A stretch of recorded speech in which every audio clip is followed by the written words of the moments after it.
Tumingin sa akin ng bata at ngumiti siya. Daddy, stupid. Stupid? At nagulat na lang ako nung suntukin ako sa mata. Wow! Ang galing ng baby ko! Tumawa pa si Ma'am Chelo. Na narinig kong tumawa ang anak ko nung natumba ako sa sahig. Oh my God! Sabay-sabay kami napatingin sa pintuan. At nakita namin na pailing si Ma'am Chelo. Nang makitang sinuntok ako ng anak namin ni Chelo. Ay, violent as always. Ani niya. Sabay labas ng gym. Na nagtawanan lang kami. At sinakin ako ng anak ko. At humiga naman sa tabi ko si Ma'am Chelo. I love you, babe. Ani ko sa kanya. I miss you. Sagot naman niya sa akin. Nainunan niya ang braso ko. At tumapa sa ibabaw ko ang anak namin. Mahal kita. Napatingin ako sa kanya. Basta't mahal kita. Iniisip nila ay hindi mahalaga. Hinawakan niya ang aking kamay. Mahal kita maging lumpo ka man. Kanta niya sa akin. Sabay halik niya sa labi ko. I love you, babe. Ani niya. Napangiti ako sa kanya.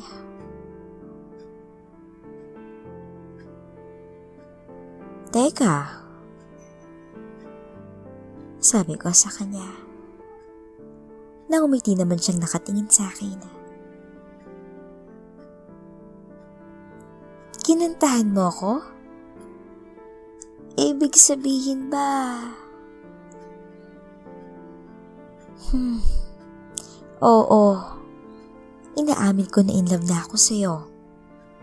You idiot. Idiot. Sabi naman ng anak namin na natawa kaming dalawa. Baby ko talaga oh. Teka. Bakit ako kilala ng anak natin? I showed him your picture. And araw-araw kong pinapaalala sa kanya kung sino ang daddy niya. Na mahal ko. At sobrang namimiss. Sabay yakap niya sa akin ng mahigpit. Na napapapikit na lang ako. At naluluha. Pinahira ni Chelo ang luha ko. We won't be apart anymore, babe. The three of us will live our lives together. Nginitian ko siya. At bigla ko may naalala. What? Tanong nito. Naalala ko lang ang parents ko. For sure, himatay ng mama ko nito. Oh God. Natawa kaming dalawa na bumangon. At umupo ang anak namin sa tiyan ko. Hi baby. Do you want to meet your lola and lola? Tanong ko nang umiti siya. He does. Are you guys coming or not? Because I'm hungry. Sabi ni Ma'am Divina sa amin. Kaya naman lumabas na kami ng gym. At nauna pang tumakbo ang anak namin papunta sa kusina. At pinakita ni Ma'am Chelo sa akin yung dating office niya. Na ngayon, kwarto na ng anak namin. Yung garden mo sa taas? Wala na. Pwede mo naman buhayin uli yun eh. Tutulungan mo ko. Dahil ikaw ang may kasalanan kung bakit namatay yun. Bakit ako? Wala. Sabay kurot niya sa gilid ko at tumakbo. Akala mo hindi kita habulin? At hinabol ko to. Nakita ko paano kinarga niya ang anak namin. At narinig ko nagsisigaw sa tuwa silang dalawa nung hinahabol ko sila. Pagdating namin sa dining room, "Oh good, nandito na kayo." Ani ni Ma'am Divina na napahinto na lang ako. "Abuelo!" Sigaw ng anak namin. "Neil!" Sigaw naman ng papa ni Chelo. Kaya parang napahiya ako at natahimik. Tumayo ang kanyang ama at kinarga ang anak namin. "Are you having fun, Neil?" "Si." Sagot ng anak namin. Na lumapit sa tabi ko si Chelo at tumawak siya sa braso ko. "Ken, how are you?" Tanong ni Sir Miguel sa akin. Okay lang po, sir." "Sir?" "Please call me Miguel." "Ay, parang hindi po ako sanay, sir eh." Sabi ko sa kanya. At napatingin ako kay Ma'am Chelo. "Sir?" Sabi naman ng anak ko. "That's what your daddy calls me at work, baby." Paliwanag niya sa anak namin. "Relax, Ken." Ani ni Sir Miguel sa akin. "Oh, you guys sit down already. Dad doesn't want me to eat first."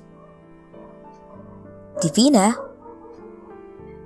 I know, Papa. It wouldn't give a good signal to Kenneth. Come on, sis. Ken, time to eat." Sabi niya kaya naupo na kami. At nagulat na lang ako nung lumabas si Manang Paz. Galing sa kusina at may dala siyang pagkain. "Ken, I was thinking, why don't you work for me again? You were a good asset in my company back then. So, I want you to work for me again. Right, Chelo?" "Yeah, babe. Why not work with us again?" Salamat po, sir. Pero meron na po kasi akong work ngayon." "What? Freelancing as an accountant? How's that going?" Tanong ni Chelo sa akin. "It's doing pretty good." "Really? Yung weekly gig mo sa bakery shop? Yung marketing store malapit sa inyo? At yung nightclub na God knows kung anong ginagawa mo doon?" Ani ni Jello, na natawa sila Ma'am Divina at Sir Miguel. Okay naman yun ah. Mura nga lang sinisingil ko dahil kapos din sila. At yung sa bakery, binibigyan naman ako ng pandesal ni Manang. Hey, walang mali siya dun sa club. Binabalanse ko lang naman ang libro nila. That's all.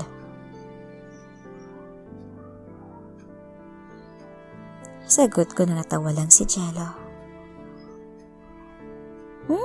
Binabalanse. Baka mga babaeng binabalanse mo dun. Kenneth, don't you ever let me catch you again with another woman.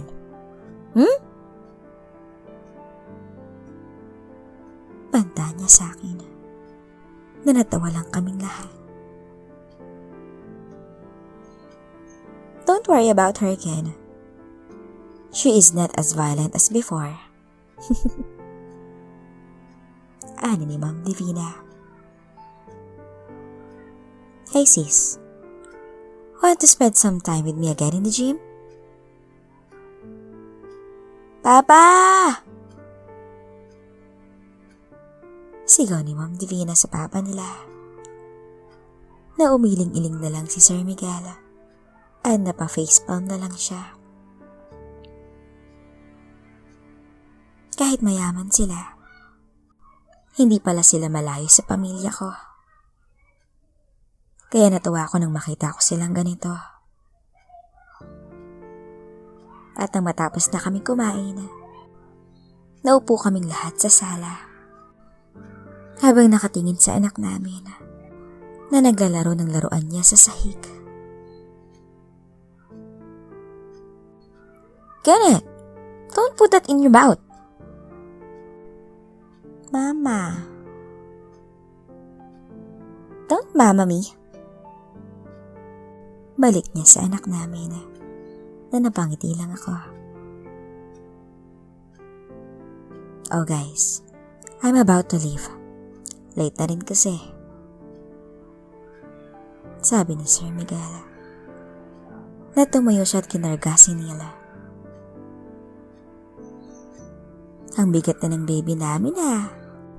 Ang heavy na. Ani niya na hinahalikan pa sa pisngi ang apo niya. Ken, tawag niya.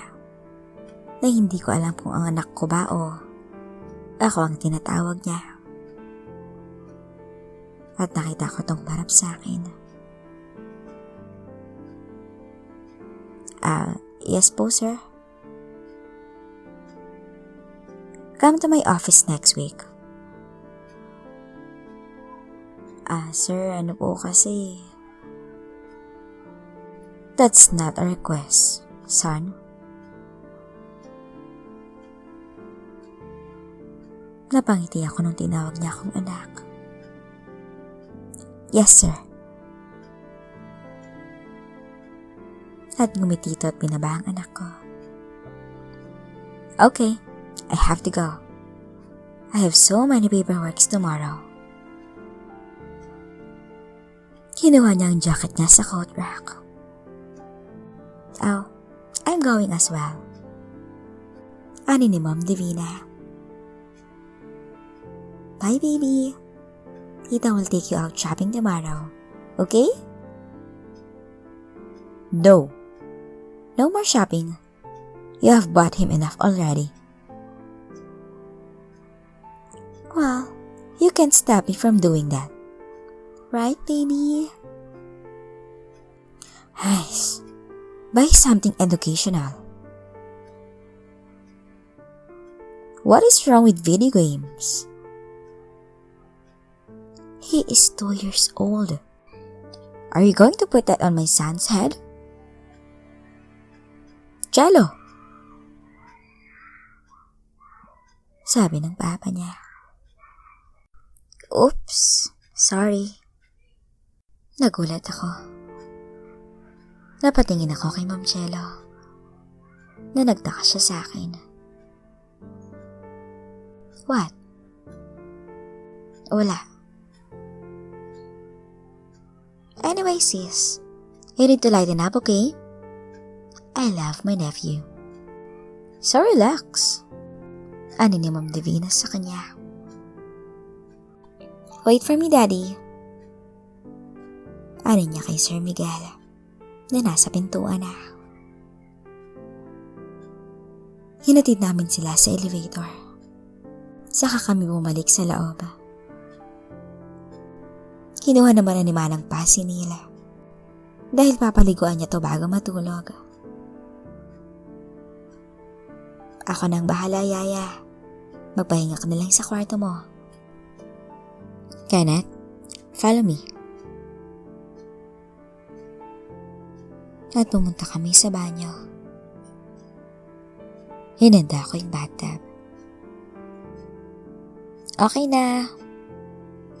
Sigaw ko. Kaya pumasok na ang dalawa na nakaubad ang anak ko. At nilagay niya to sa bathtub na nagtatampisaw to at naglalaro ng tubig. Pinaliguan siya ni Jello habang nakatingin lang ako sa kanila. Nahihirapan ka ba sa pagpapalaki sa kanya? No, I'm happy doing it.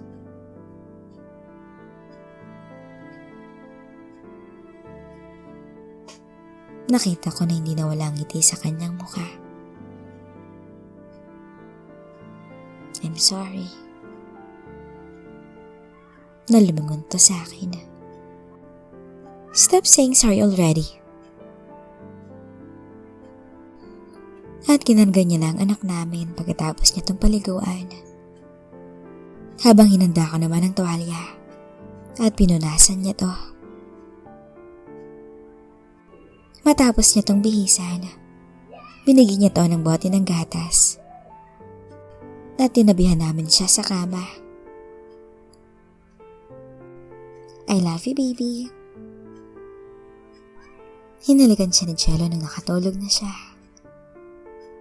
At humalik na rin ako sa anak ko. At dahan-dahan na kaming bumangon. Tumingin ako sa kanya nang nasa pintuan na kami.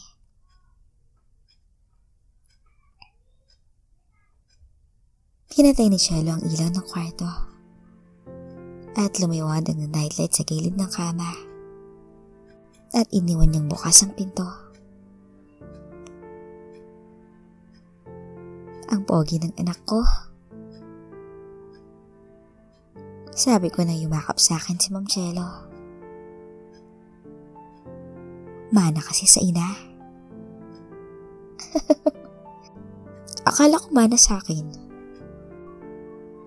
Goodness, magmumukhang taong grasa yan kung nagmana sa'yo, no? Sabi niya na nagulat ako sa sinabi niya. At napangiti ito. Ay nako, si Dominic talaga. Sabi ko na kinurot niya ako sa tagiliran. Hinila ko siya papunta sa kwarto niya. Na nakangiti lang to. Where are you taking me? Tanong niya sa akin. Alam mo na kung saan.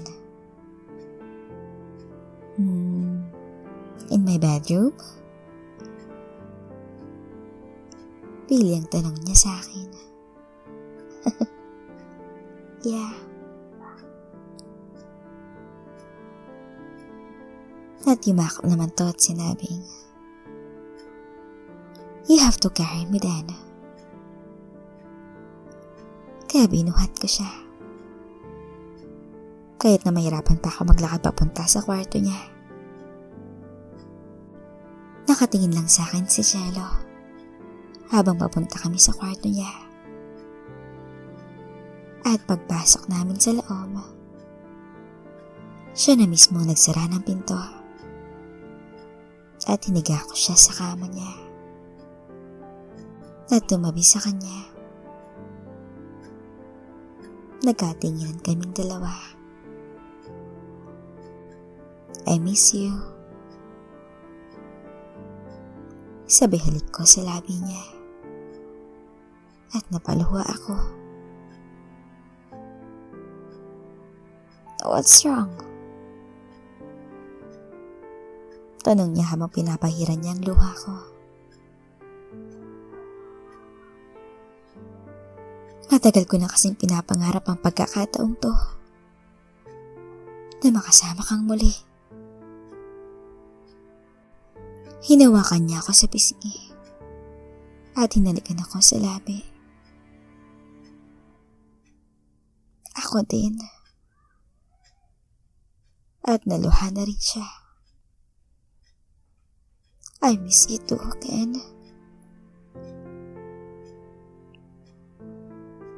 Marahan kami naghalikan. Hindi nagmamadali. Ang sarap. Ang tamis na parang bumabalik ang dating alaala namin noon. Matapos magdikit ang aming mga labi, ay puno ng pagmamahal ang mga tingin niya sa akin. Marahan na naglakbay pareho ang aming mga kamay. At napatigil ako nang muli kong masilayan ang alindog ni Cello. Oh, bakit? Ang ganda mo pa rin talaga, babe.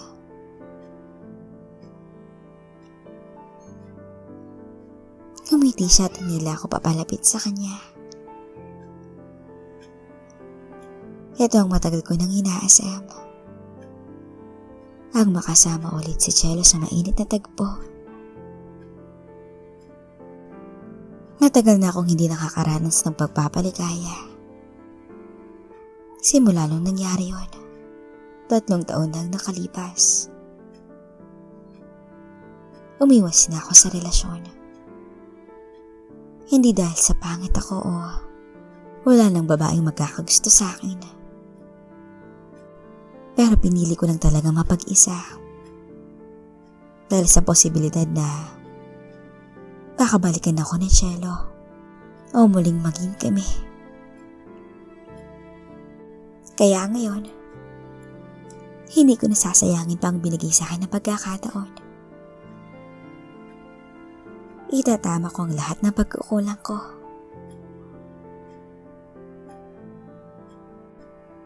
Pagkatapos ay nagkatinginan kami sa mata.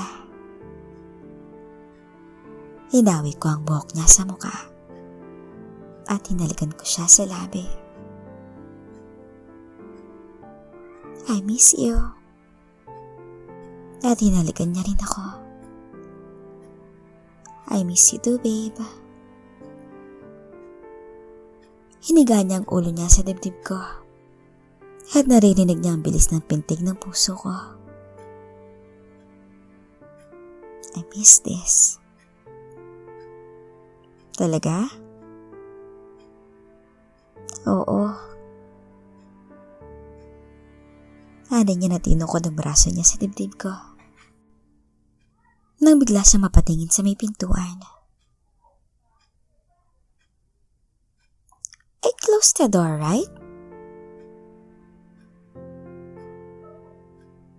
Tanong niya sa akin na bumangon ako ng kaunti at tumingin sa pinto. Oo. May multo? Don't be silly. Sagot nito sa akin. Na biglang may narinig kaming pumapalakpak sa paanan ng kama. At pareho kami nagulat sa nakita namin. Kenneth! Napasigaw si Cello. Nabilis ko namang kinuha yung kumot para ibalot sa amin. Pil yung batang to? Natatawa kong sabi. Mabilis namang binalik ni Cello si Neil sa kwarto niya. Na nag-iiyak naman to. Baka gusto niyang tumabi sa atin matulog. No, I'm not done yet. Baby, listen to me. Sabi niya sa anak namin na nagpupumiglas to sa kanya. At pilit itong makawala sa pagkakahawak niya na nakatingin to sa akin. Daddy, come. Ani ko sa kanya. Kaya kinuha ko siya kay Cello. Gusto mong katabi si Daddy, baby? Tanong ko, nakita kong nainis si Cello. Kaya naman bumalik kami sa kwarto. Na nakita ko nakasimangot siyang nakahiga sa kama. Habang karga-karga ko ang anak namin. Matutulog na ako. At nakita kong nainis siyang tumalikod. Pag mo nalang pansinin si Mami. Sabi ko kay Neil na yumakap to sa akin at hiniga ang ulo sa balikat ko.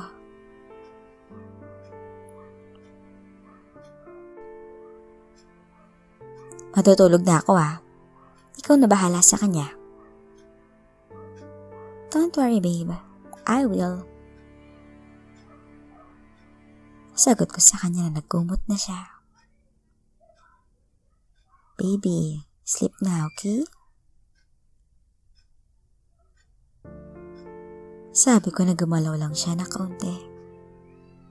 At hinali ko to. Habang hinimas-himas ang likod niya. At habang kinakantahan ko siya. Napalingon si Cello sa akin. At niyakap ako ng mahigpit. I'm sorry, baby. I'm sorry, babe. Aning niya sa akin. Niyakap ko siya. At siniyaw namin ang anak namin. Hanggang sa makatulog to. Nag-end up sa gitna namin at tulog ang anak namin. Habang nakangiti akong nakatingin sa kanilang dalawa.